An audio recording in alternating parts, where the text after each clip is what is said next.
Mateus está escrevendo para os judeus. Então, Mateus é o evangelho do reino.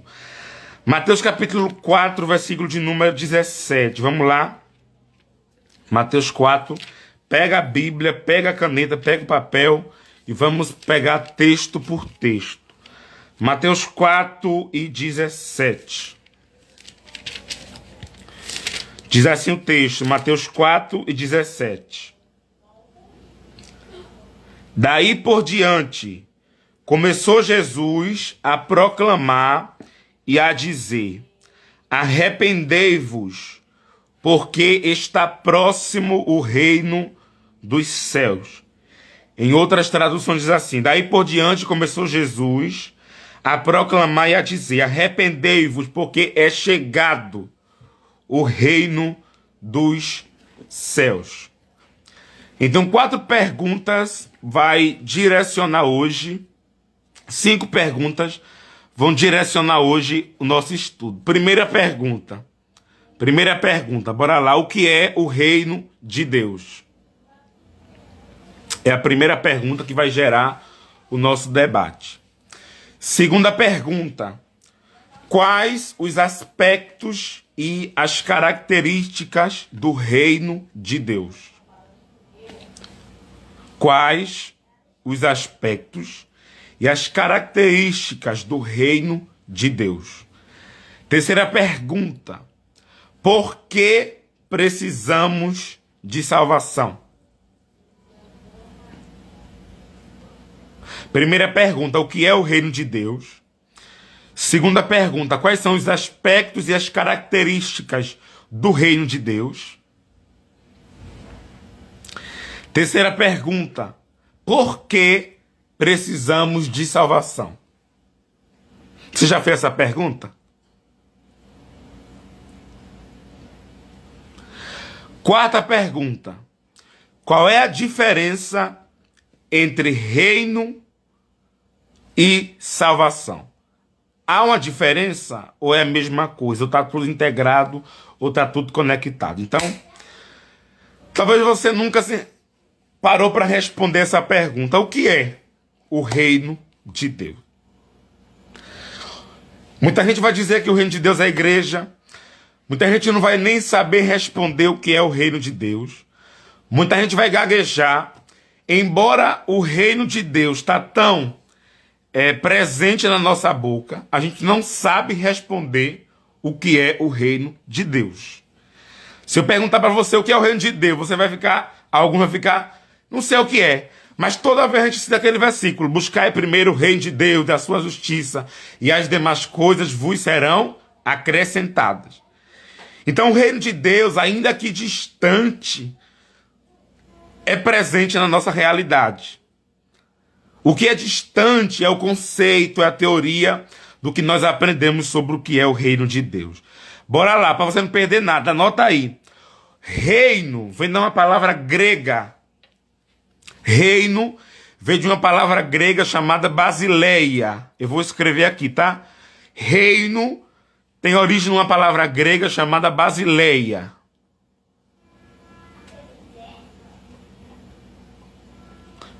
Anote isso aí, mas aqui tem no Google não, tá?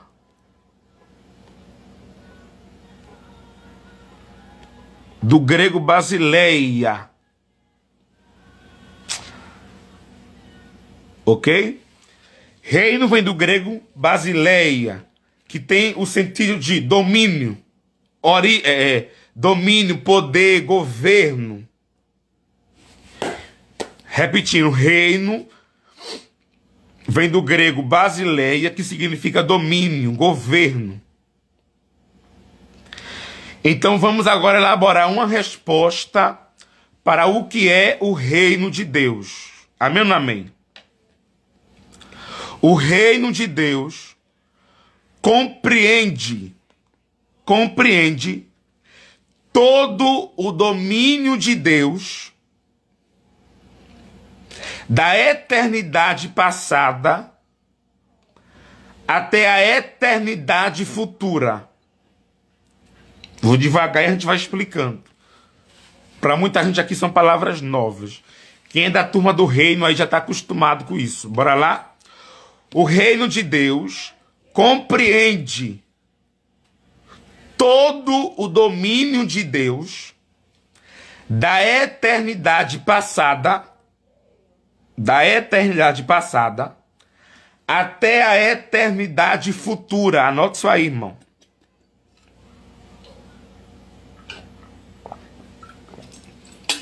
Até agora tá pegando? Missionário, o que é a eternidade passada? O nome já diz eternidade, não tem começo. Mas a eternidade passada, ela tem uma datação da origem do universo, quando Deus, ele cria o universo, e vai até o dia em que Deus criou o sol, e passou-se a contar os dias sobre a terra. Amém ou não amém? Quando o sol foi criado e o dia começou a ser contado, ali termina a eternidade passada. E inicia-se agora o universo, né? O mundo do universo, o tempo cronológico do universo. Então, é desde lá a criação de Lúcifer até ali o Éden de Adão. Essa é a eternidade passada. Tá pegando até aí, irmão? Bora lá, bora avançar.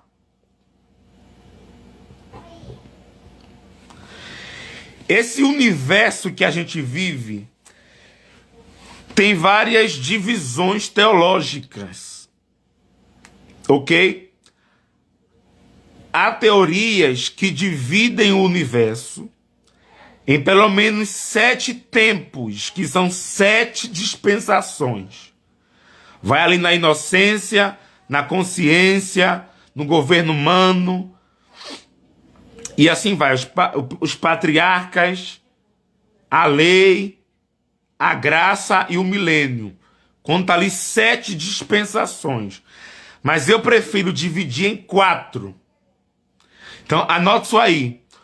O universo é dividido em 4 dispensações. O universo é dividido em 4 períodos de tempo.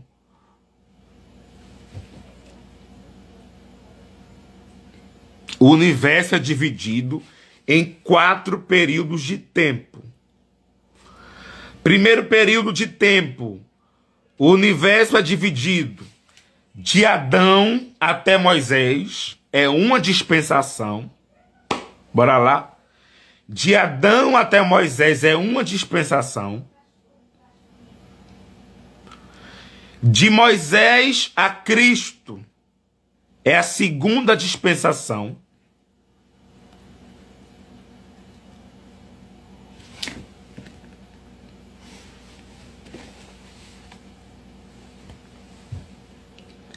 Da primeira vinda de Cristo, que é seu nascimento, até a segunda vinda, é a terceira dispensação.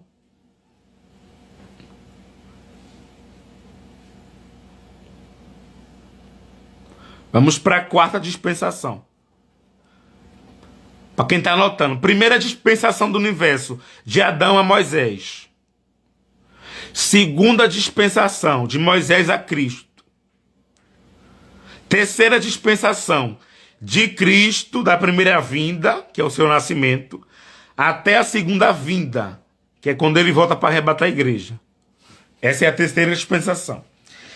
E a quarta dispensação, ela começa na segunda vinda, que é o arrebatamento, e vai até o final do milênio, que é o período em que Cristo governa 1000 anos a terra. Amém? Então são 4 dispensações. O universo é dividido em 4 dispensações. Então a gente tem uma eternidade passada, que vai dos tempos mais remotos da terra, inclusive com a geração do Lúcifer, e vai até Adão. E aí, com Adão, começa a contar o tempo cronológico. E essa terra é dividida de Adão até Moisés, de Moisés até Cristo, do nascimento de Cristo até a segunda vinda dele, e da segunda vinda até o milênio, que é o período de 1000 anos. Então, são 4 dispensações. Quando acaba o milênio, começa a outra eternidade. Por que eternidade? Porque não há mais cronologia, não é mais tempo cronológico. Voltamos para a eternidade, que é o novo céu e a nova terra, que é a nova Jerusalém. Então a nova Jerusalém é a eternidade futura. Então agora ficou mais fácil para você compreender quando eu digo que o reino de Deus compreende todo o domínio de Deus, da eternidade passada até a eternidade futura, ou seja, todo o universo está sobre o domínio de Deus. E isso é o reino de Deus. Porque reino vem do grego basileia, que significa domínio, governo. Quem está pegando até agora? Dá para pegar, não dá para pegar, tá difícil, volta, continua.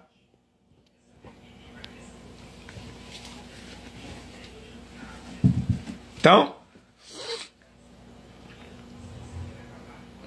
isso implica dizer que nós estamos vivendo a terceira dispensação. Amém ou não amém? Nós estamos vivendo a terceira dispensação, dentro dessa cronologia que eu fiz. A gente está na terceira dispensação. Quando você vai para a outra divisão teológica, que são 7 dispensações, nós estamos vivendo ainda a sexta, que é qual? A conhecida como a da graça. E vamos chegar no milênio ainda, que o milênio é a 7ª. E o milênio é uma parte das profecias que é negligenciada pela igreja. Porque nós não pregamos o milênio, né? Nós pregamos somente a eternidade. Jesus vai voltar, vamos para o céu e acabou. E se esquece que ainda tem muita profecia para se cumprir, inclusive o milênio que é na terra.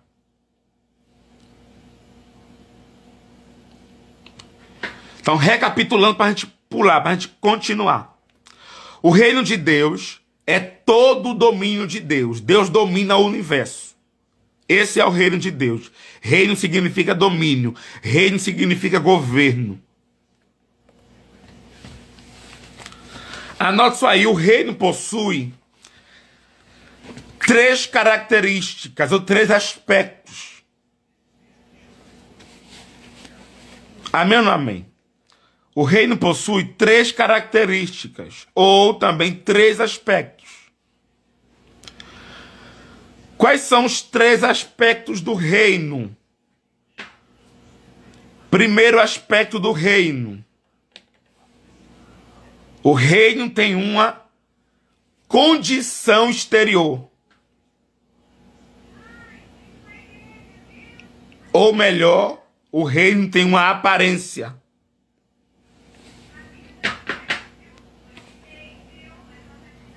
O reino de Deus possui 3 aspectos, 3 características. Uma aparência. Segundo, uma realidade. Terceiro, uma manifestação.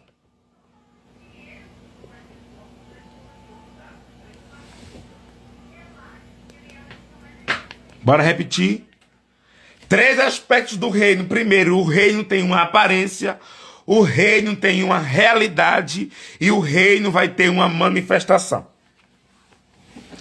Missionário, o que é a aparência, a condição exterior do reino? A aparência do reino são todas as parábolas. Lembra quando Jesus vai falar uma parábola, o que é que ele diz? O reino dos céus é semelhante a... Quem está lembrado disso? Toda vez que ele vai falar de uma parábola, ele diz: o reino dos céus é semelhante a isso. O reino de Deus é semelhante àquilo. O reino dos céus é isso. Então, a aparência do reino são as parábolas. Amém ou não amém? É por isso que todas as parábolas possuem uma realidade espiritual.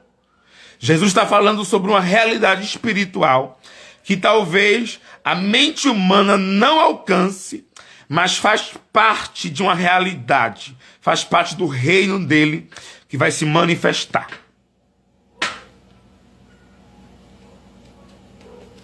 Amém ou não amém? Então pega isso aí. Ela possui uma aparência. Esse reino também possui uma manifestação. Bora lá. O reino também vai ser manifestado. Quando Jesus voltar, Jesus vai estabelecer o reino de Deus na terra, que é o que nós chamamos do milênio. É um período de 1000 anos em que Cristo vai governar a terra. E a Bíblia diz que haverá justiça. Vamos ler um texto lá. Apocalipse capítulo 11, versículo 15. Apocalipse capítulo 11, versículo 15. Eu estou falando da manifestação.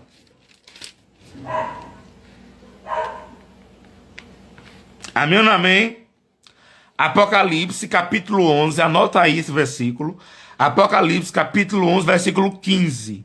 Esse reino tem uma aparência, são as parábolas, mas esse reino também tem uma manifestação, ou seja, por enquanto ele não foi manifestado, mas ele vai ser manifestado quando Cristo voltar.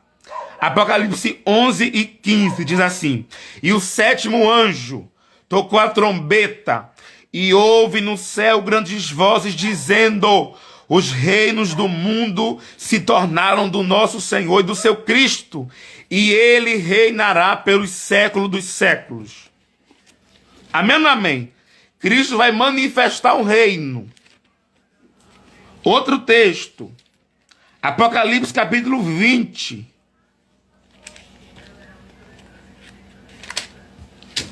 Apocalipse capítulo 20.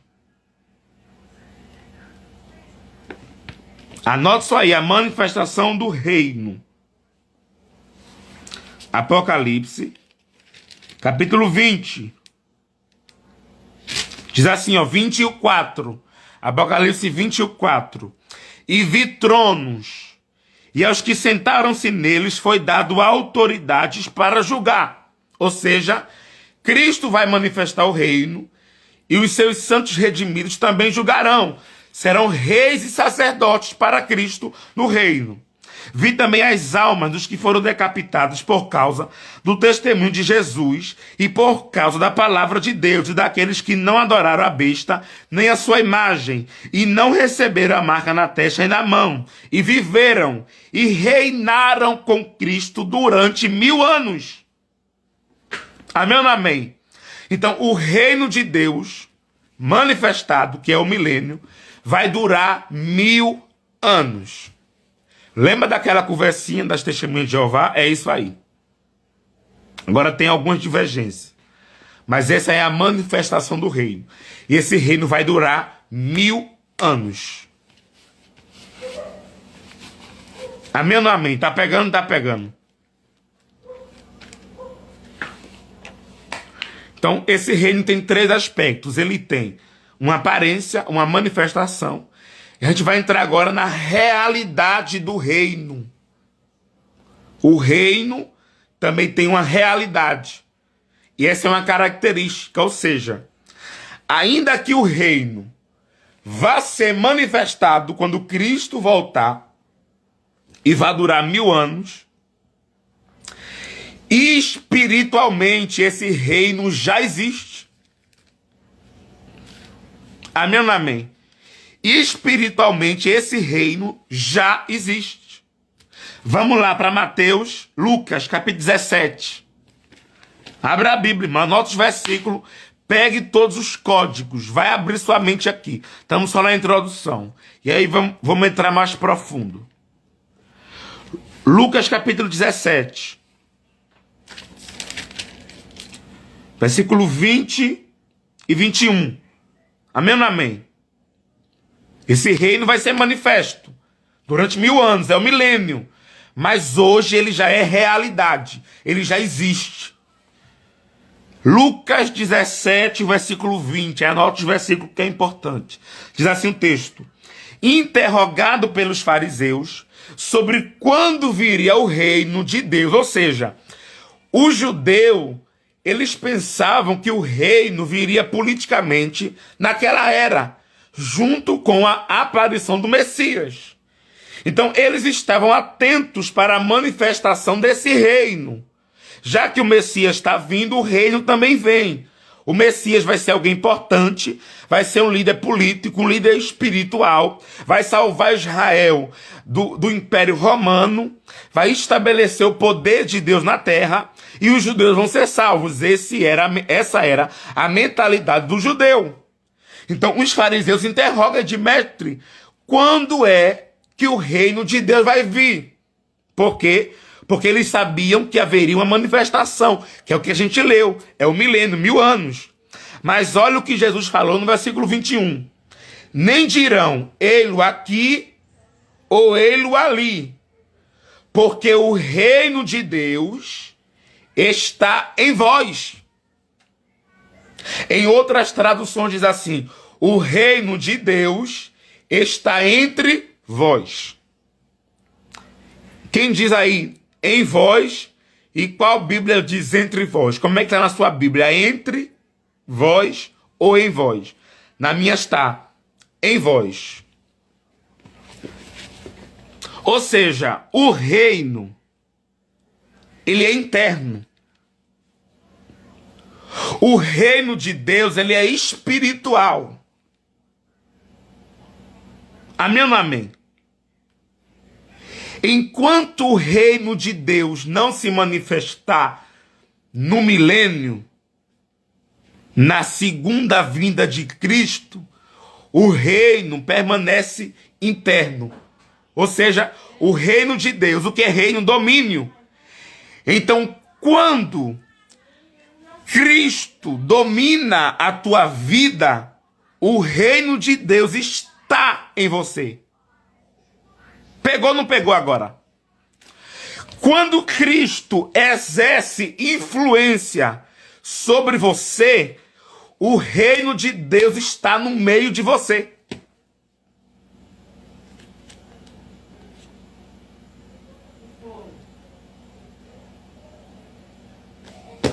Vou repetir para você pegar o código.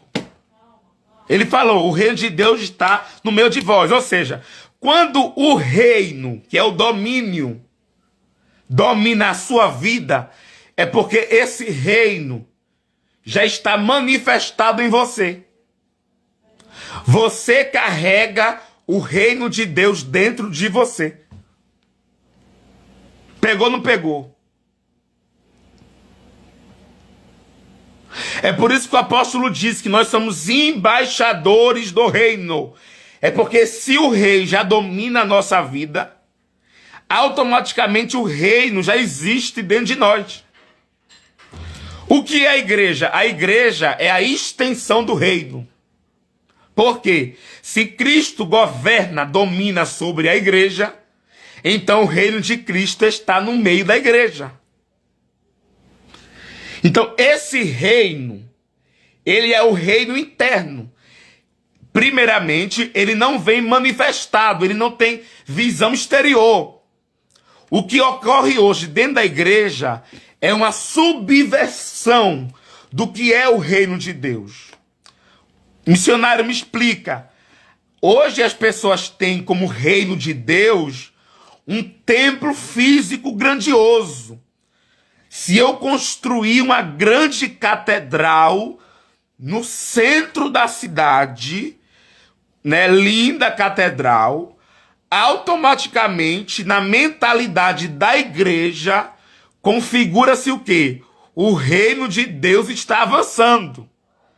Mas o reino de Deus avançar não tem nenhuma conexão com construção de templos. O avanço do reino de Deus está totalmente ligado e conectado ao avanço do domínio de Deus sobre a terra. Cada vez que ocorre o domínio de Deus sobre uma vida, é porque o reino de Deus está avançando. Pega isso aqui, crente. Isso aqui é rediscipular. Isso aqui é quebra de religiosidade. O reino de Deus não é maior oferta, maior dízimo, maior catedral, não é... Não, o reino de Deus é quando o poder de Deus ele começa a exercer domínio sobre vidas. É quando a conversão, é quando há pessoas inseridas, é quando esse rei começa a dominar sobre a nação, começa a dominar sobre a terra. O reino de Deus avança. Não é quando um político se converte ao cristianismo, não é quando a igreja tem cadeira numa Câmara Municipal, Federal, no Senado, não! Não é isso o reino de Deus. O reino de Deus é o avançar do domínio dele. Pega isso aqui. Vou liberar agora um segredo para os irmãos, um código, que talvez você nunca tenha escutado. Anote isso aqui, o que eu vou dizer. O reino de Deus não é o domínio. Quando Deus domina, o reino é estabelecido. É por isso que hoje o reino já está dentro da gente. Então pega isso aqui, irmão. O milênio vai começar com um evento. Qual é o evento que dá início ao milênio? O evento que dá início ao milênio é a prisão de Satanás por 1000 anos. Ou seja, quando Satanás for preso, o reino vem. Ok? Quando o diabo for preso, o reino manifesta. Por que, missionário? Porque hoje no universo, 2 reinos estão atuando, estão coexistindo. Qual reino? O reino das trevas e o reino de Deus. Amém ou amém? O reino das trevas hoje coexiste com o reino de Deus. É claro que o reino das trevas é o mais fraco. É por isso que diz que as portas do inferno não prevalecerão contra a igreja. Não é a igreja que está recuando, é o inferno que está sendo oprimido. Porque o reino mais forte domina sobre o mais fraco. Só que o reino só aparece em plenitude, ok? O reino só vai ter pleno poder quando o diabo for preso. Por quê? Porque é o domínio completo. E se eu disser a você que hoje a gente não poderia expulsar demônios?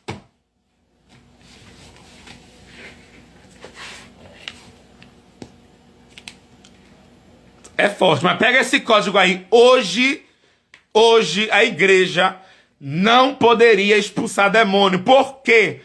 Porque expulsar demônio é um poder do reino. Somente o reino, quando ele é estabelecido, ele libera poder para subjugar os demônios. Quer uma prova disso? Vamos lá. Mateus capítulo 12, versículo 28. Abra a Bíblia, irmão, o negócio aqui é sério. Mateus 12, 28.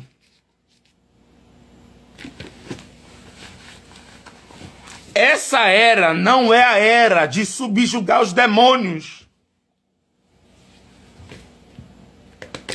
A única era em que os demônios são subjugados é no reino, é no milênio, quando Cristo voltar. Olha o texto, Mateus 12 e 28, olha o que o texto diz.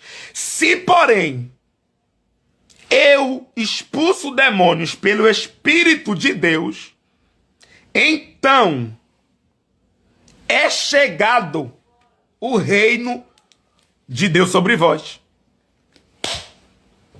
Tava pensando que era mentira, né, irmão? Escuta isso aqui. A igreja não tinha poder para expulsar demônio nessa era. Só que quando Cristo exerce domínio sobre nós, o reino já é realidade dentro de nós. Então, como o reino já é realidade dentro de nós, então nós agora temos poder para expulsar demônios. Quem tá pegando isso aqui?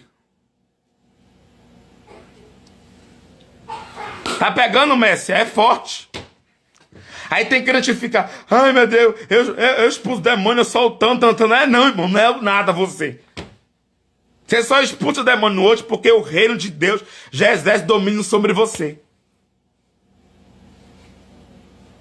Lembra daquele código que eu liberei? O enviado tem a mesma autoridade de quem o enviou. Você é rei e sacerdote de Cristo. E é por isso que você expulsa o demônio hoje. Porque demônio é um poder da era vindoura. Tá pegando? Tá? Vamos embora para o estudo aqui. Então, pega isso aqui. O reino de Deus tem 3 aspectos. Ele tem uma aparência, que são as parábolas. É por isso que Jesus falou toda vez. O reino dos céus é semelhante a... Pegou ou não pegou?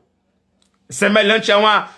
entendeu? Então, essa é a aparência. Vai ter uma manifestação que é o milênio, mas também tem uma realidade. Ok? A igreja já é a realidade do reino. Não, você é o reino de Deus ambulante. Para onde você vai, o reino de Deus vai. Para onde você se movimenta, o domínio de Deus se movimenta. É por isso que a Bíblia diz que aonde você botar a planta do teu pé, Deus vai te entregar. Sabe por quê? Porque é o reino de Deus conquistando o domínio sobre o lugar que você pisa. Glorifique, irmão. Aí quando eu vejo o crente com medo de Satanás, o diabo está trabalhando, o diabo está aí, está não. Porque o reino de Deus está com você, está dentro de você, anda com você, vai com você. Satanás corre do reino. Amém ou não amém? Então bora recapitular. Isso aqui é só uma palhinha aí pro rediscipular, tá? É só uma palhinha aí pro rediscipular.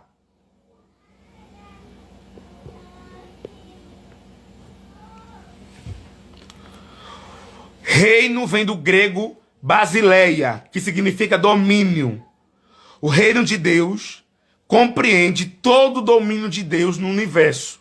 Ou seja, da eternidade passada, que é da origem do universo até Adão, que na verdade se fecha ali com a queda de Lúcifer, e vai de Adão até o milênio, as dispensações.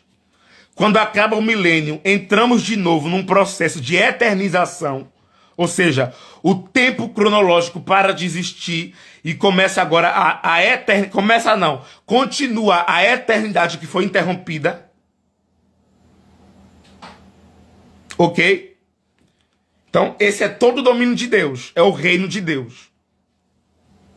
Eu queria falar também um pouquinho sobre o reino dos céus. Mas eu não vou falar sobre o reino dos céus. Há uma diferença muito crucial entre o que é o reino de Deus e o reino dos céus. Se você pegar muito estudo, muito teórico, tem teórico que vai dizer não existe nenhuma diferença, é tudo a mesma coisa. Mas eu te provo que há uma diferença crucial entre o reino de Deus e entre o reino dos céus. Eu só não vou provar agora porque leva muito tempo e eu tenho muita coisa para falar hoje. Mas a gente não rediscipular, a gente entra sobre o que é o reino de Deus e o que é o reino dos céus. O reino de Deus, só uma palhinha para você, sempre existiu. Ok? O reino de Deus sempre existiu, porque é o domínio dele. O reino dos céus, não. O reino dos céus chega quando Cristo chega. É por isso que ele diz que o reino chegou e está no meio de vós. E é por isso que João Batista disse, arrependei-vos, porque o reino dos céus está próximo, ou seja, não havia chegado ainda. Eu sei que está dando nó na cabeça dos irmãos, mas o propósito é esse, é dar nó mesmo. Tem que dar nó. Outra coisa que você precisa entender, o reino dos céus necessariamente não diz que é o céu. Isso aí é português, dos céus. Está falando da natureza e da origem do reino. Ou seja, ele é um reino celestial, mas que não necessariamente é o próprio céu. Tá pegando? Tá pegando. E aí, no rediscipular, a gente entra dentro dessa questão. Ponto. Compreendemos o reino. Compreenderemos agora a salvação. Anote isso aí. Há duas palavrinhas para a salvação no grego. Duas palavrinhas para a salvação no grego. A primeira palavra para salvação no grego é sozo. Eu vou escrever aqui. Sozo.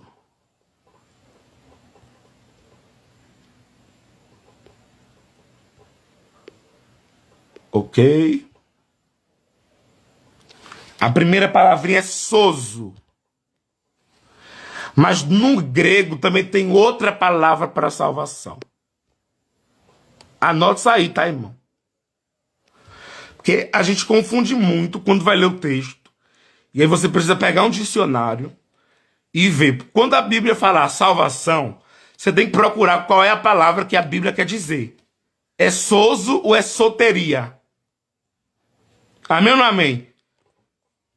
Tem um aplicativo, depois eu indico para você um aplicativo bom, para quem não tem condição de comprar um dicionário.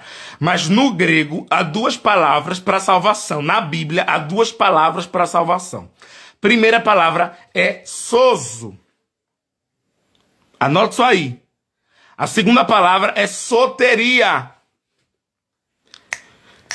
Missionário, me dá um exemplo de sozo na Bíblia.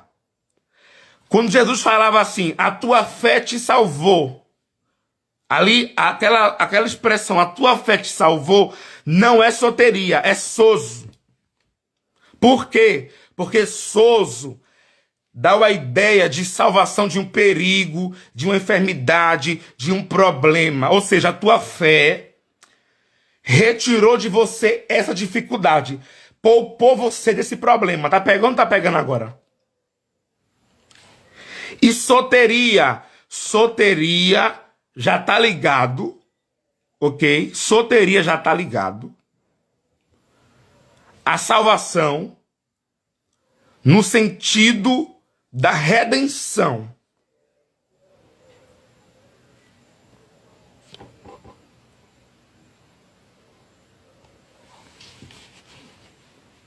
Amém ou não amém?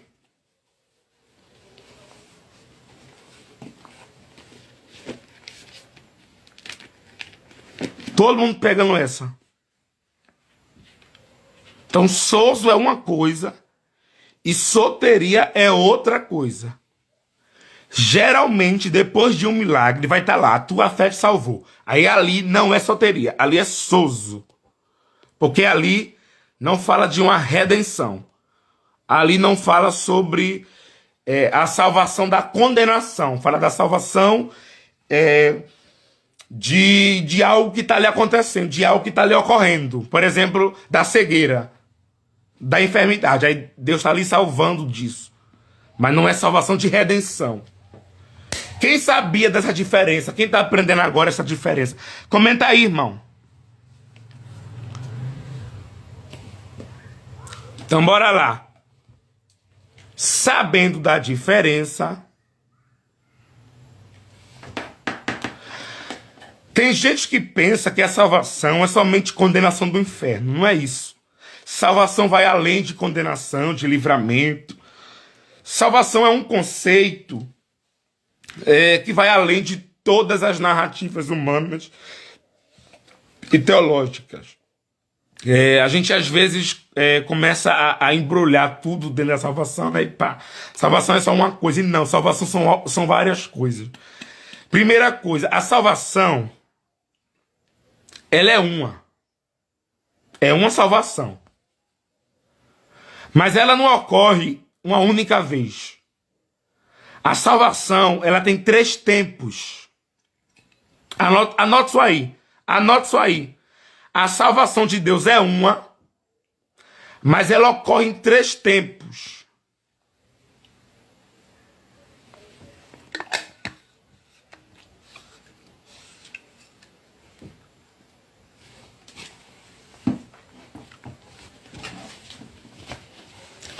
A salvação de Deus é uma, mas ela ocorre em 3 tempos.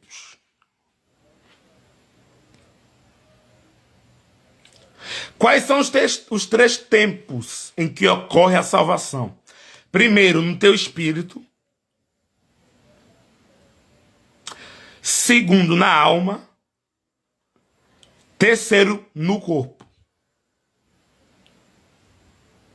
É uma salvação, mas que acontece em 3 estágios.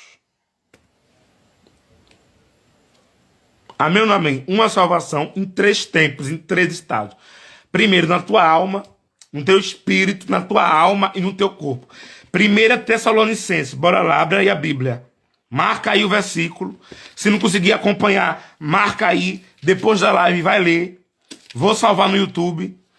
1 Tessalonicenses, capítulo 5, versículo 23.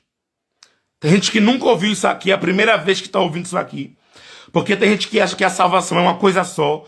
E você aceitou Jesus ali, foi salvo em tudo. Pá, não. A salvação ela ocorre em 3 tempos. Primeiro, no teu espírito, que é algo concluído. Segundo, na tua alma, que é algo em andamento. Terceiro, no teu corpo, que também é algo em andamento. Bora lá. Versículo 23, 1 Tessalonicenses, capítulo 5, versículo 23. E o próprio Deus de paz vos santifique, ó, completamente. Primeiro, o vosso espírito. Segundo, a vossa alma. Terceiro, o vosso corpo. Sejam conservados, íntegros, irrepreensíveis na vinda do Senhor. Então, a salvação de Deus tem que alcançar os 3 estágios do homem.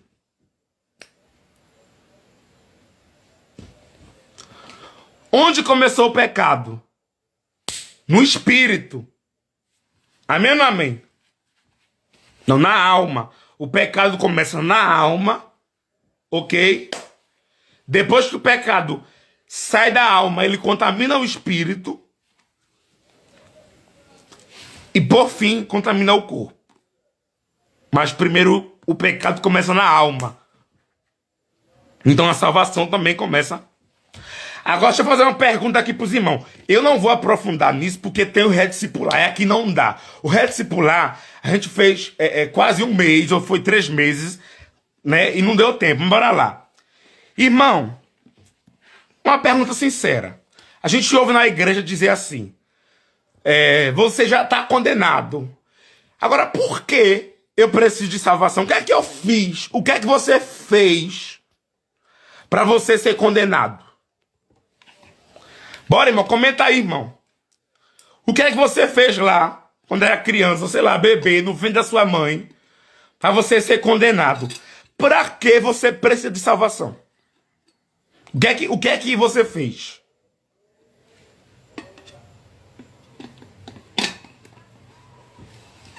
Qual é o motivo para um bebê estar condenado assim que nasce, segundo a narrativa bíblica?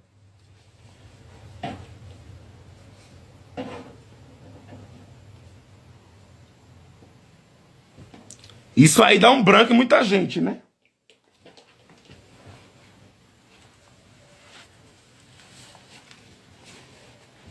Porque fomos gerados do pecado, ok. Agora, você, o que é que você fez?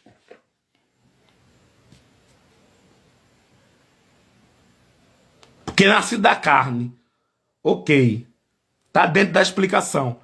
Agora, existe uma prova real do nosso pecado no nascimento? Não. Um bebê não tem capacidade de pecar. Na questão da prática, do ato. Por que nós nascemos condenados? Porque isso fala do pecado original. Anote isso aí, isso fala do pecado original. Ou seja, quando Adão pecou, nós estávamos dentro de Adão.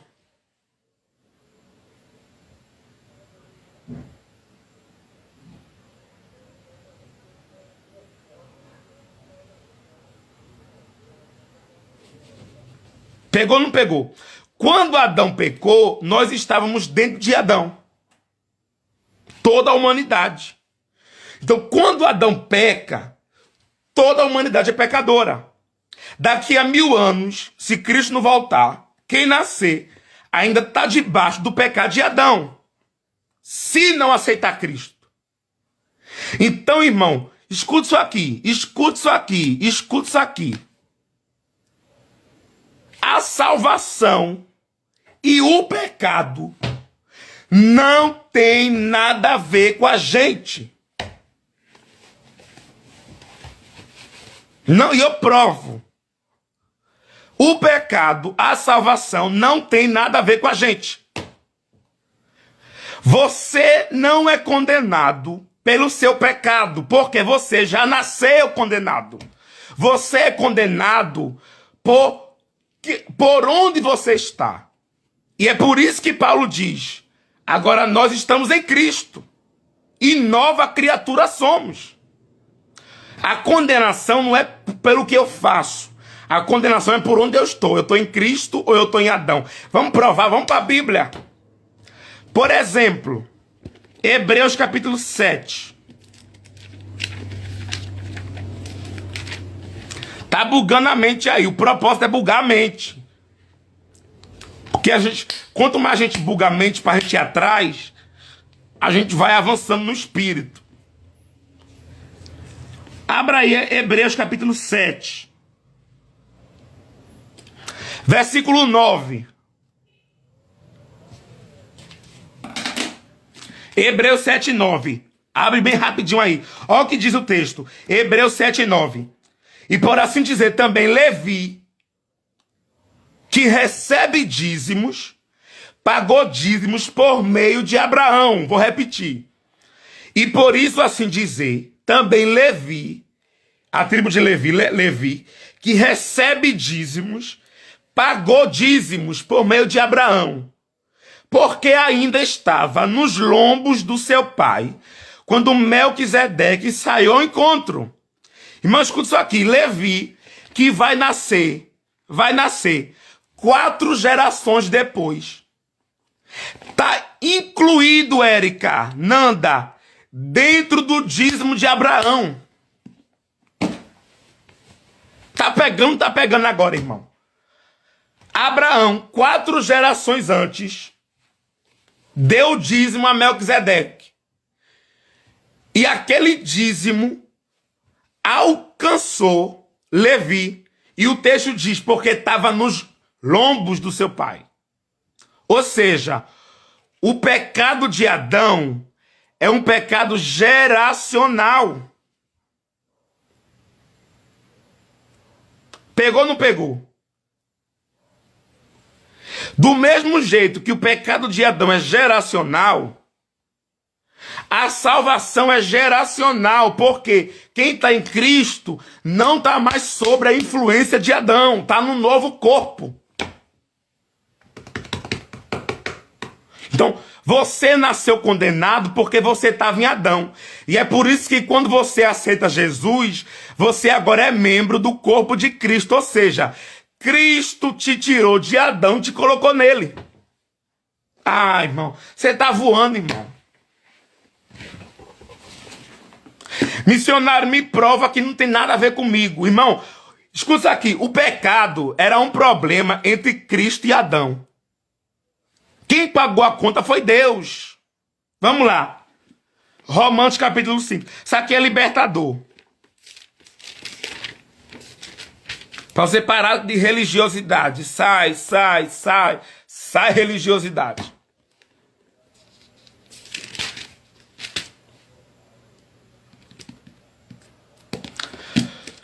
Romanos capítulo 5.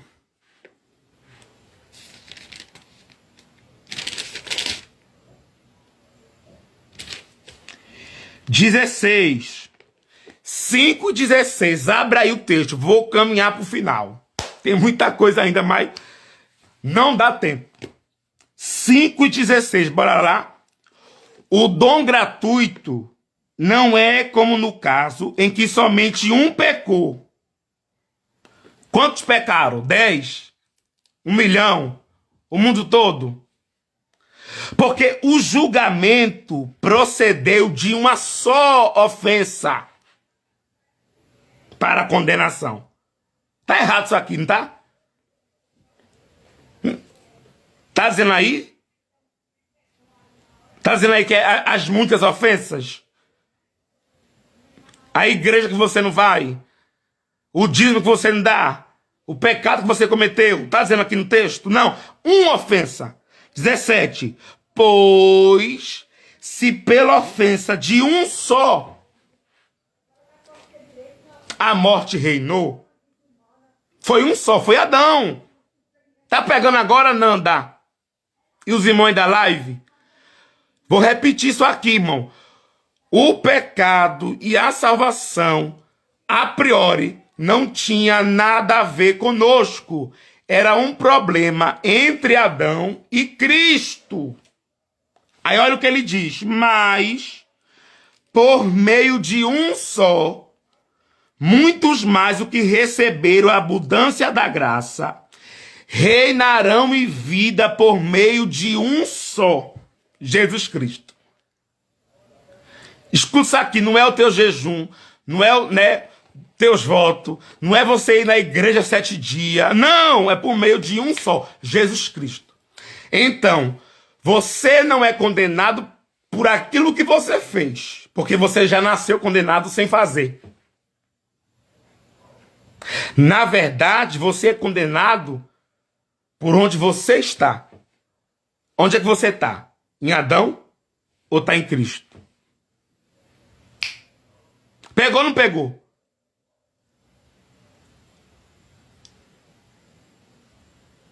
Outra pergunta. Não é melhor deixar para lá, né? Vamos embora. É melhor deixar quieto, senão vai bugar todo mundo agora de vez.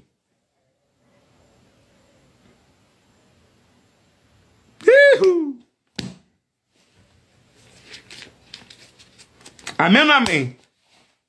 Então por que precisamos de salvação? Não é pelo que eu fiz. Precisamos de salvação por aquilo que Adão fez, ok? E eu estava dentro dele. E Cristo, ele pagou a conta. Ele pagou a conta. Quem pagou a conta foi Cristo. A salvação é de Cristo. Então, se eu já nasci condenado, não é o que eu faço que me condena. Nem todos podem suportar isso. Por isso que é só para espiritual. Por isso que eu nem me preocupo com o número. Porque quando fala do reino, é só quem o rei chama para ele manifestar o domínio. Ok ou não ok? Então, o que eu quero que você entenda hoje é que salvação não tem nada a ver com você. Nada. Você não tem nada a ver. Tem nada a ver com você. Ok? É um problema entre Adão e Cristo. E Cristo já resolveu. Agora, no rediscipular, você vai entender que essa salvação não é em 3 tempos. Não é no espírito, na alma e no corpo. Essa salvação em que Cristo resolveu com Adão está ligada a um estágio. Ok? Está ligado ao Espírito. É por isso que Cristo falou, quem crê em mim tem a vida eterna. Quando é que acaba a vida eterna? Agora, no segundo e no terceiro estágio da salvação, há uma participação humana. É por isso que ele falou, ó, quem quiser salvar a sua alma, ó, alma, não é espírito, é alma. É o segundo estágio. Mas vamos embora. Compreendemos aí um pouquinho de nada do que é reino. Muito resumido. Um pouquinho de nada do que é salvação. Só um tiquinho assim que... Qual é o ponto de diferença entre salvação e reino. Será que existe? Vamos fazer aqui agora uma votação. Quem acha que reino e salvação é a mesma coisa? E quem acha que reino e salvação são coisas diferentes? Bora, bota aí no comentário, irmão. Vamos que o estudo tá bom, mas já tá acabando. Bora. Quem acha que é a mesma coisa, quem acha que não há diferença, que há diferença, bota aí. É igual. É diferente, não é diferente, é a mesma coisa. Tá tudo no mesmo bolo. Bota aí, irmão.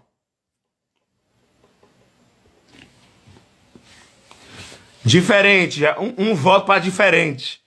Salvação e qual é a diferença de salvação e reino? Eu tenho certeza que você, antes da live, achava que era igual. Porque reino de Deus, salvação. Então tem um consenso aqui em que há diferença. A irmã não acha que é igual. Ela vai mudar hoje o conceito dela. Vamos lá, vamos pegar pela Bíblia. Rapidez agora, velocidade, tá? Efésios 2:5. Vamos ver o que é salvação e o que é reino. Efésios 2:5.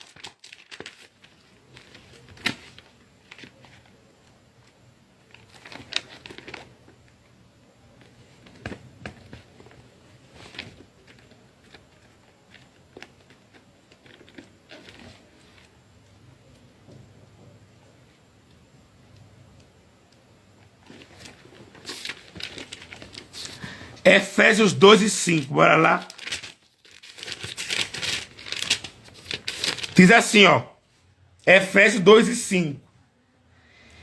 Estando nós mortos em nossos pecados, nos deu vida juntamente com Cristo. Irmão, escuta isso aqui. Quando eu entendi isso aqui, eu chorei. Irmão, Cristo te salvou quando tu estava morto no pecado. Você nem sabia de nada, ele te salvou. Aí é o que o texto diz. Pela graça sois... Versículo 8. Pois pela graça sois salvos. O que é graça? Bem chulo, bem chulo. Favor imerecido. Mas graça vai além disso. Mediante a fé, e não vem de vós, é dom de Deus. Então, Nanda, a salvação é pela graça. Você estava morta. E tem gente achando que salvação é pelo tanto de vezes que ele vai na igreja, é pelo tanto de santificação que ele faz. Salvação não é por obra, meu filho. Salvação não é por obra, minha filha. É pela graça. Então não venha dizer que salvação é por santificação, que salvação não tem nada a ver com isso. Salvação é graça. Deus dá. Agora, o reino não é de graça.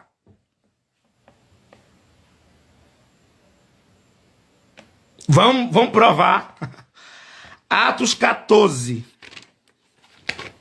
Abra aí, Atos 14. Atos 14. 14, 22. Atos 14, 22. Olha o que diz o texto. Atos 14, 22. Diz assim: confirmando as almas dos discípulos, exortando-os a permanecer na fé, e dizendo que através de muitas tribulações é necessário entrar no reino de Deus. Ou seja, enquanto a entrada na salvação se dá por um ato de graça, eu estava até morto, o reino eu tenho que sofrer para entrar. Então, quando Deus está nos provando, na verdade, ele nos está dando acesso a entrar no reino. Outro texto. 1 Tessalonicenses, capítulo 1, versículo 5.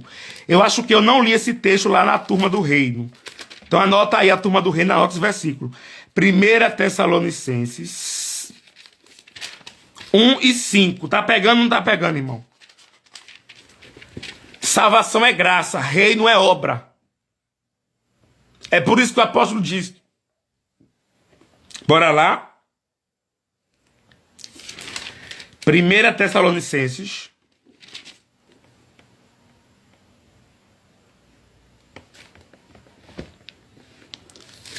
Ou é capítulo 5 ou é capítulo 1. Deixa eu só confirmar aqui. 5 e 1.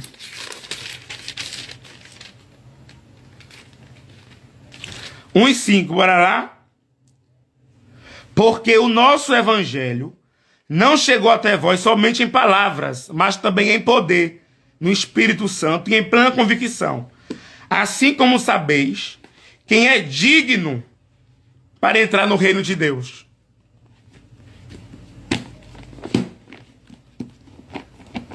Amém ou não amém? Pegou a diferença ou não pegou? Salvação é graça, reino é obra. Olha o que o texto diz. Que o reino dos céus, ele é o quê? Tomado à força. E o que é que você interpreta? Que a salvação é tomada à força. Que o céu é tomado à força. Está errado. O céu é de graça. O que o texto está dizendo é que o reino é a força.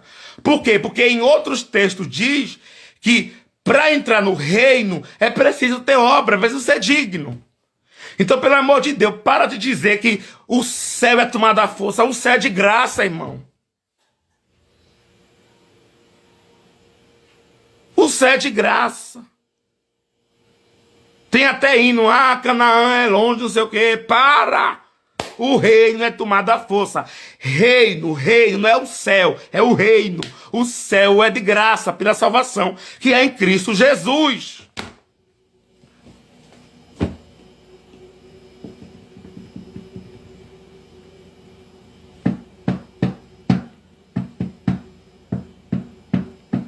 Então, todas as vezes que a Bíblia falar sobre salvação e tiver uma condição, aquela salvação não é da condenação, é do reino. Se tiver assim, você precisa fazer isso e isso, então não é mais salvação, é reino.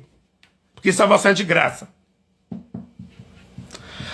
Para a gente fechar, qual é o texto mais usado na igreja para fazer medo dos irmãos?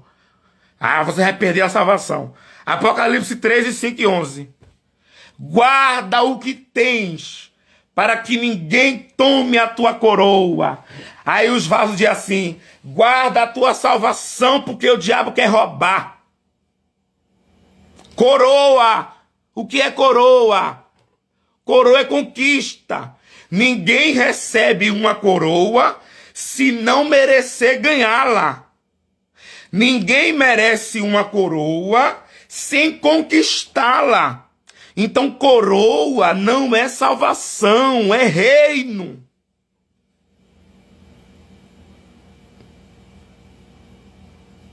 Ou seja, Apocalipse 3 não está falando de salvação.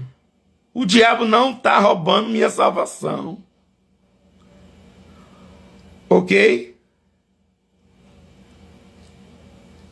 Essa é a chave para entender o Evangelho de Mateus, para entender o Apocalipse.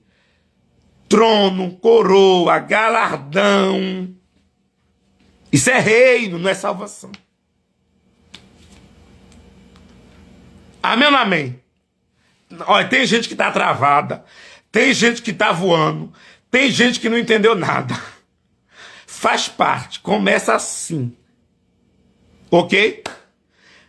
Agora, deixa eu fazer uma pergunta para instigar você a participar do rediscipular, do nosso curso.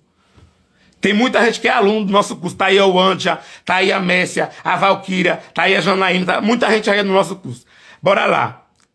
Se a salvação eu ganhei e o reino é conquistado, como é que eu conquisto o reino? Como o reino é conquistado? Segunda pergunta. Eu sou salvo pela graça. Então, se eu sou salvo, eu posso perder o reino e continuar salvo?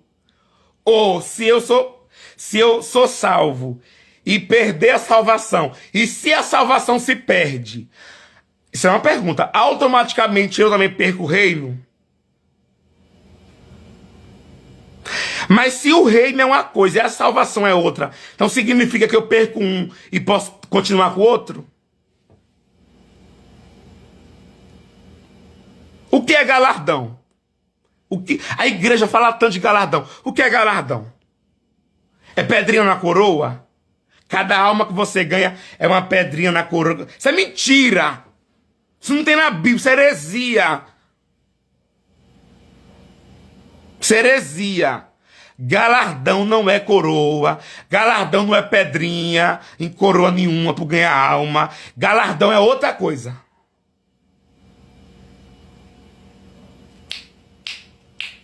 Agora, outra pergunta para você ficar aí remoendo na cabeça. Eu fui salvo, mas não ganhei galardão.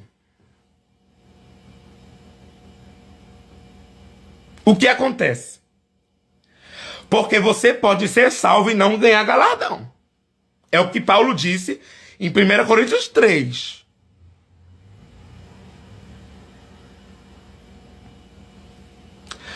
A irmã está perguntando, se a salvação é de graça, no meu entendimento, todos têm. A salvação é de graça no requisito da oportunidade. Então todos não têm. Só tem aqueles que aceitam de bom grado a salvação. Ela é de graça, então ela é aberta a todos. Ok? Apesar de que há uma discussão se a salvação é para todos ou não. Não é o que eu vou entrar aqui. No rediscipular eu entro nisso. Mas é para todos, ok? Mas nem todos tomam posse dela.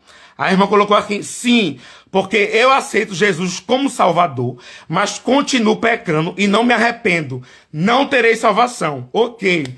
Mas essa salvação você não vai ter. É nos 3 estágios. Você é condenado nos 3 estágios. Então, a salvação para você, ela se perde totalmente. Aí a pergunta que eu faço é Cristo que te condena e toma a tua salvação de volta? Ou é você que abre mão dela?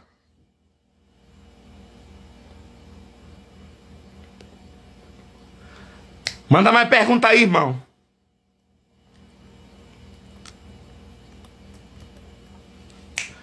Pode mandar pergunta aí, manda chumbo grosso. Isso aqui é só uma palhinha, tá? O rediscipular é mais forte.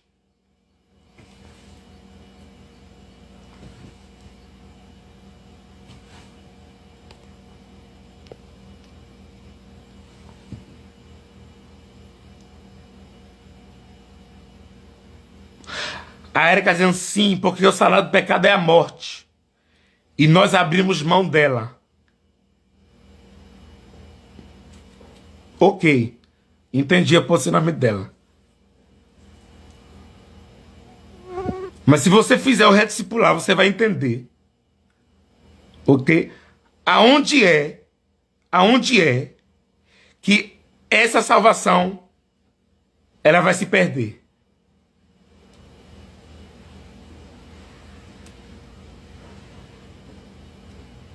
Porque pega isso aqui, Érica. Não sei se você vai pegar, é difícil pegar de primeira. A Bíblia fala assim, ó. 1 Coríntios 6,17. Aquele que se une com o Senhor é um só no Espírito. Quando eu aceito a Cristo, a salvação primeiro acontece no meu espírito. Eu me casei com o Senhor. E escute isso aqui.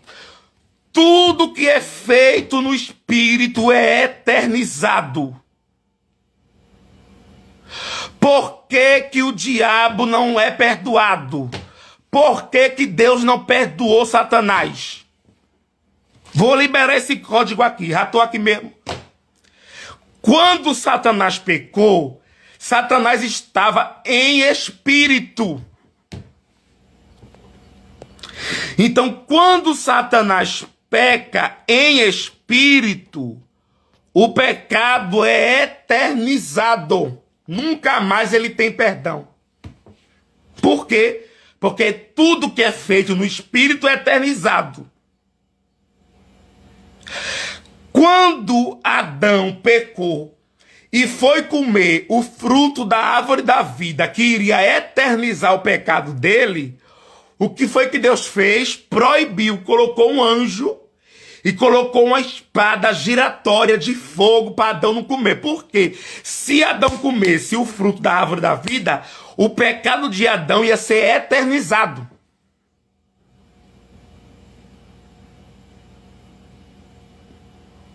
Então, quando Paulo diz que quando eu aceito Cristo e me uno com Cristo no Espírito, e se tudo que é feito no Espírito é eternizado, como é que eu me separo de Cristo?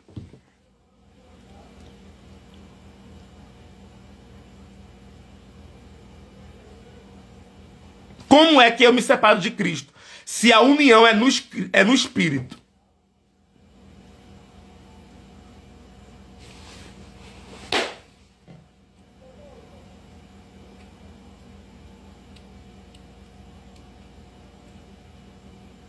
E é por isso que ele fala, quem crê em mim tem a vida eterna. Quando acaba?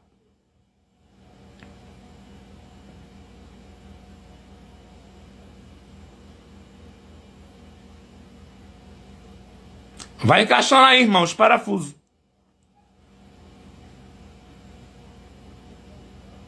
Vai encaixando aí os parafusos na cabeça. Amém, amém. Vamos encerrar por aqui.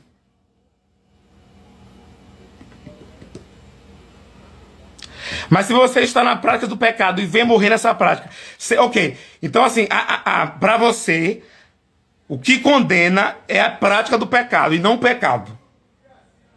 Por quê? O que condena é o pecado, filha. Se for o pecado que condena, todos nós vamos ser condenados, porque nós praticamos o pecado. Palavra ou pensamento. Quando acontece a morte espiritual. O que é a morte espiritual? Morte espiritual, Ana Pessoa, na verdade, não é morrer.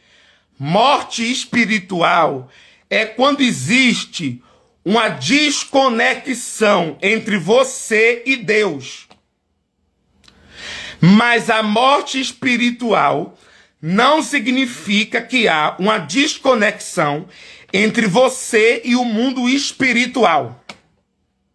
Você pode morrer espiritual e mesmo assim continuar conectado ao mundo dos espíritos. A morte espiritual com Deus é uma desconexão entre Deus. Quando Adão pecou, ele morreu, ou seja, ele se desconectou de Deus. E é por isso que Deus pergunta a Adão onde você está, porque o espírito não estava mais ligado. Mas isso não significa que você perdeu o acesso ao mundo dos espíritos. O acesso continua.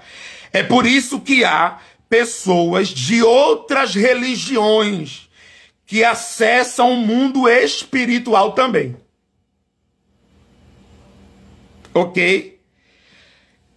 Faz muito tempo eu entrei numa live no Facebook naquele tempo e tinha muita live de pessoas que fazem esses trabalhos de cartomante, essas coisas.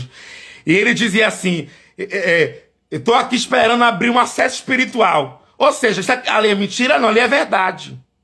Ok? Ser morto espiritual não significa inacessar o mundo dos espíritos. Ser morto espiritual significa não ter mais conexão com Deus. É o que eu estou lhe explicando, Ana. Morrer não é morrer literal.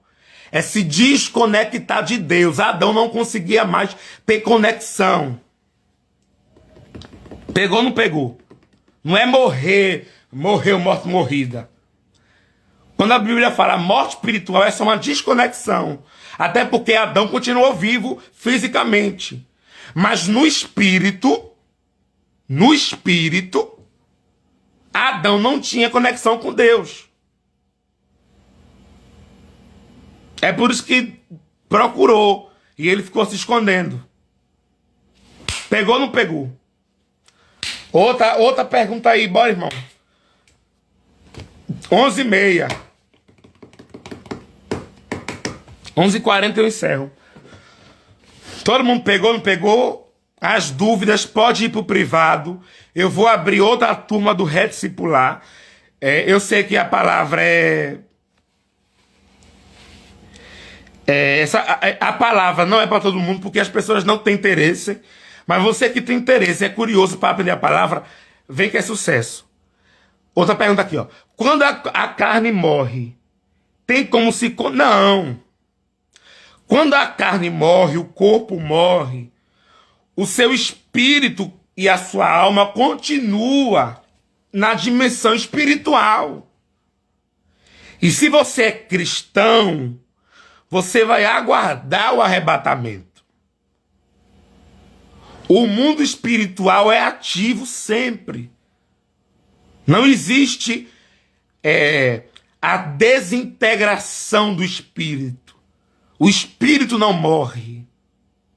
A matéria sim, o espírito não. Então você continua existindo, mas em outra dimensão, ou seja, na dimensão espiritual, aguardando o arrebatamento. É por isso que quando João vê aquele livro com 7 selos, ele começa a chorar, porque nem Deus era digno de abrir o livro. Por que Deus não era digno de abrir o livro? Porque Deus não podia morrer. E só podia abrir o livro quem morresse. Por isso que João chora. Porque ele diz, nem Deus é digno. E aí quando ele olha para o lado, o cordeiro aparece, que é Cristo. Aí Cristo morreu para abrir o selo e desatar ele. Tá pegando ou não tá pegando agora? Por isso que João chorou. Então quem é espírita é desconectado com Deus. Olha a pergunta que a irmã fez. Quem é espírita é desconectado com Deus? Eu não sei até onde a fé dele alcança.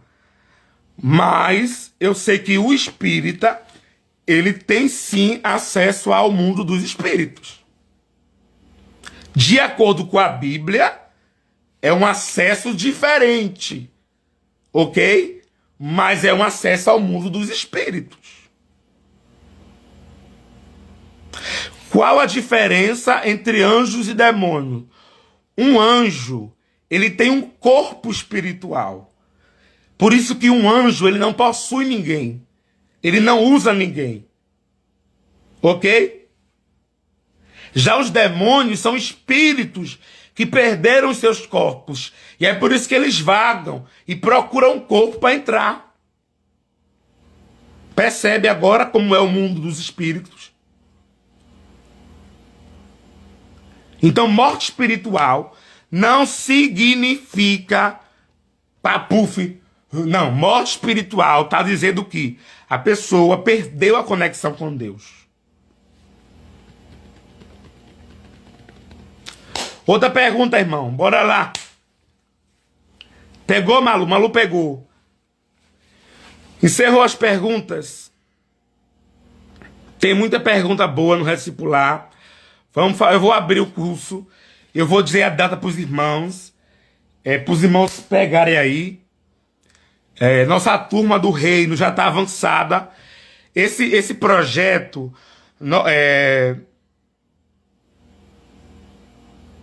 Isso não é o Espírito de Deus. É isso aí. Não é o Espírito de Deus. É espíritos ali que fazem parte de outra realidade.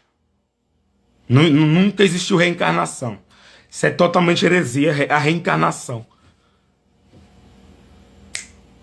Na lógica deles é lógico. Quando você lê. Você tem que ler, irmão. Você tem que conhecer. A igreja faz muito medo. Quando eu fiz o curso de teologia, o básico, a gente tem uma aula sobre os livros apócrifos da Igreja Católica. E nesse dia era pra gente ler todos os livros da Igreja Católica. E chegou gente na aula, eu tô com medo, eu passei mal. Isso aí é o diabo. Porque você tem que ler. Paulo disse, lê tudo e reter de o que presta. Quem é espírita não querendo a salvação vai para o inferno?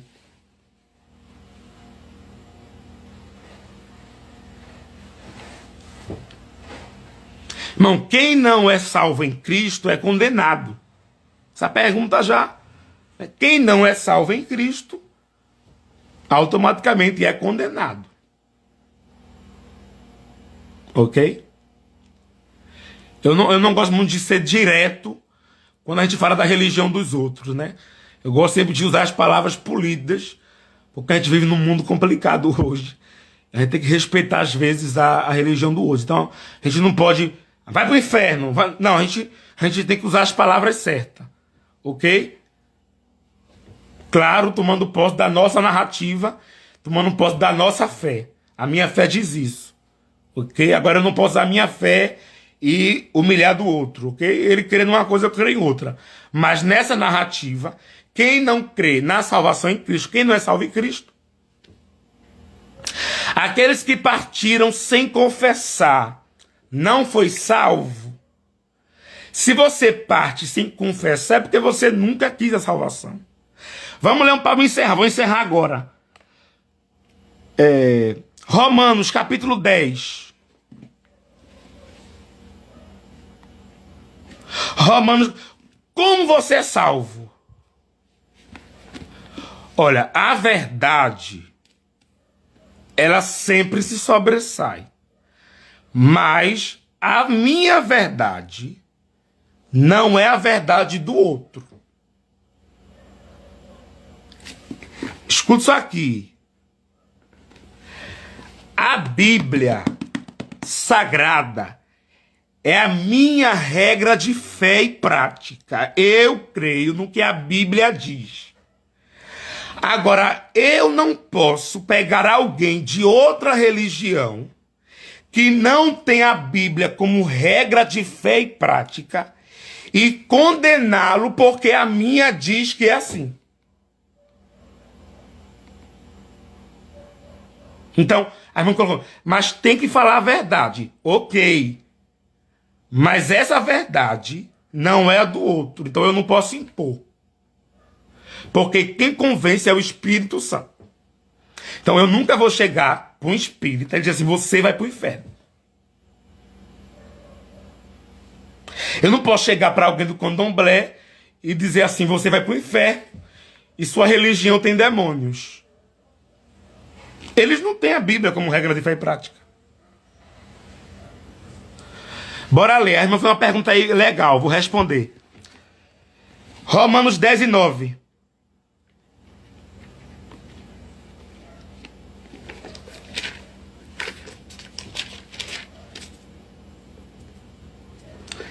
A saber, se com tua boca confessares Jesus como Senhor e em teu coração creres que Deus o ressuscitou dos mortos, serás salvo. Romanos 10 e 9.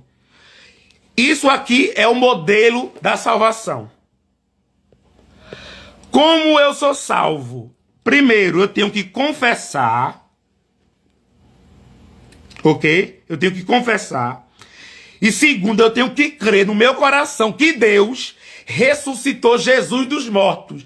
Não foi Jesus que ressuscitou sozinho. Foi Deus que ressuscitou Jesus. Agora, por um acaso, você já viu alguém na igreja fazendo essa pergunta para alguém ser salvo?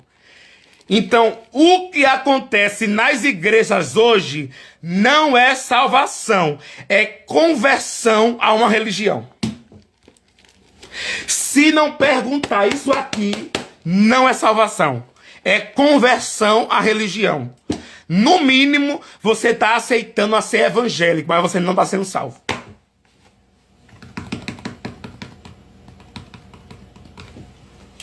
Pela Bíblia. Pela Bíblia. Ok? É pela Bíblia. Você já viu alguma igreja perguntar isso? Para quem... Você crê que Deus ressuscitou Jesus dos mortos? Eu nunca vi ninguém perguntar isso até hoje. Nunca vi na minha vida. Sei quantos anos de igreja, eu nunca vi. Mas... Irmão, então quer dizer que quem não pergunta não é salvo. Não estou dizendo isso. Não estou dizendo isso. Mas eu estou dizendo que o modelo bíblico é esse. Não é para seguir a Bíblia. Vamos perguntar? Você crê, irmão? Você confessa a Jesus como teu Salvador? Confesso. Você crê que Deus ressuscitou Jesus dos mortos? Aí, automaticamente, a pessoa está salva. Salvou ali, não tem requisito nenhum mais, está salva. Salvou, acabou. Está salva, não importa, está salva. Agora tem que conquistar o reino. Ah, irmão, muita gente aceitou e saiu, então não foi salva.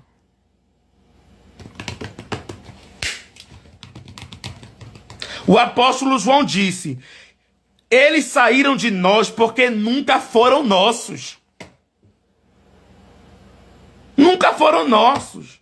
Irmão, escuta isso aqui. Pela experiência que eu tenho, é pouca, mas eu tenho um pouquinho. Quem aceitou Jesus de verdade nunca deixa Jesus por nada. Nunca vai deixar.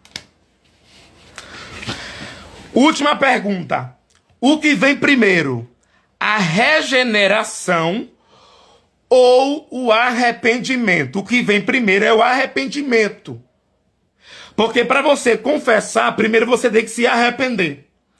Então, quando você se arrepende, você confessa e você crê que Deus ressuscitou dos mortos, você agora é salvo, o Espírito Santo mora em você e a morada do Espírito Santo em você, ok? É o novo nascimento. E o novo nascimento é a regeneração.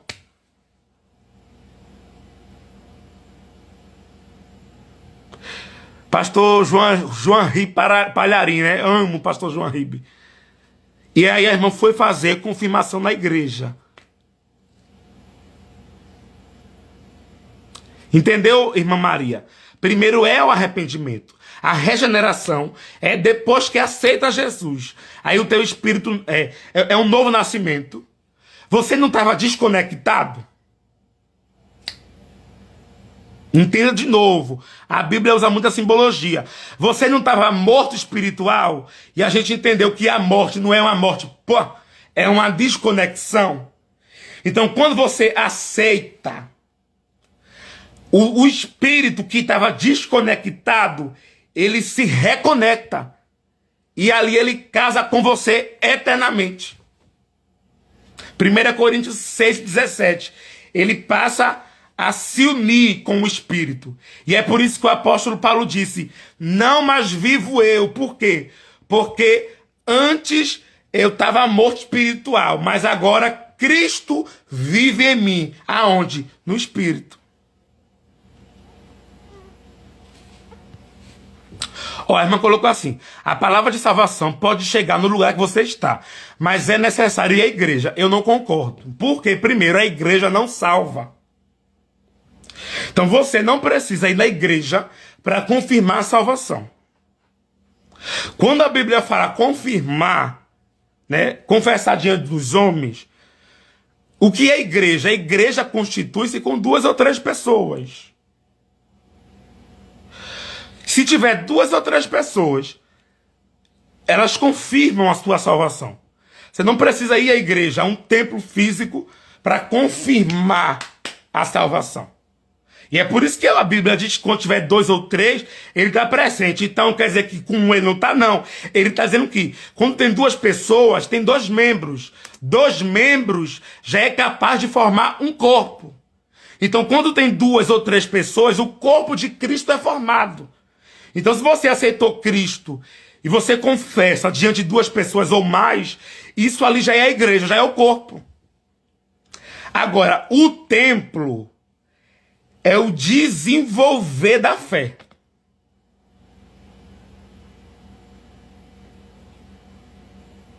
Ok, quando tá sozinho, ok. Então daí começa o novo nascimento e descer das águas é só uma... Ó, descer as águas não é só uma simbologia, não. É importante, tá? Porque olha o que Jesus falou para Nicodemos. Quem não nascer de novo não vê o reino. Ou seja, para ver o reino, porque o domínio vai entrar em você, você tem que nascer de novo, ou seja, aceitar Jesus. Mas ele falou assim, para entrar no reino, você tem que ser batizado nas águas. Batismo não salva, mas batismo nas águas também é um requisito para reinar. São as únicas duas instituições de Jesus. É o batismo e a ceia. A igreja não criou o batismo nem criou a ceia.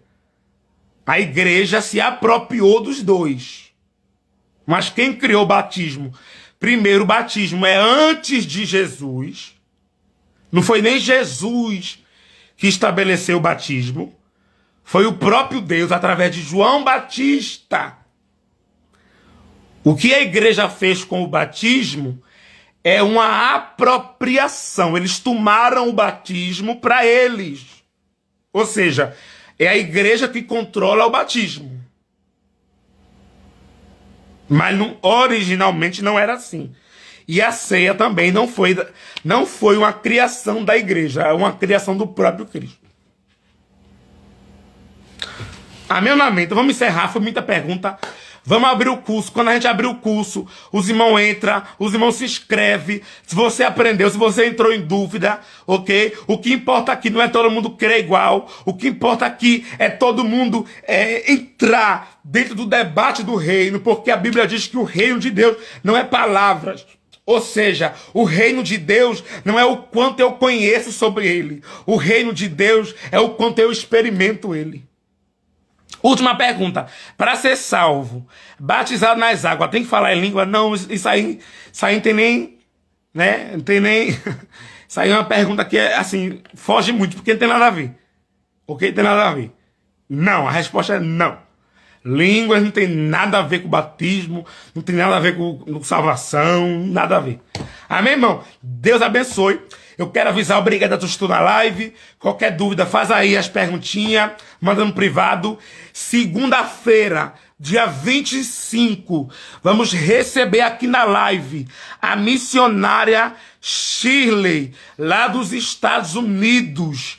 A nossa missionária que passou pela morte, né? É um milagre. Ela vai estar aqui segunda-feira testemunhando e profetizando na nossa vida. Se eu fosse você, eu não perdia. Vou jogar o cartaz daqui a pouco. Irmão, eu quero terminar e você está atiçando. Pergunta boa. O arrependimento depende de Deus ou do homem? Durma com essa pergunta. Em algumas partes da Bíblia depende do homem. Em algumas partes da Bíblia depende de Deus. Quando Paulo estava pregando, a Bíblia diz que Deus abriu o coração da mulher. Ela não queria, Deus abriu o coração dela. E aí? Foi ela ou foi Deus que quis salvar ela? Boa noite para vocês, um abraço, um cheiro. Jesus é bom e o diabo não presta. Amém? Somos a turma do reino.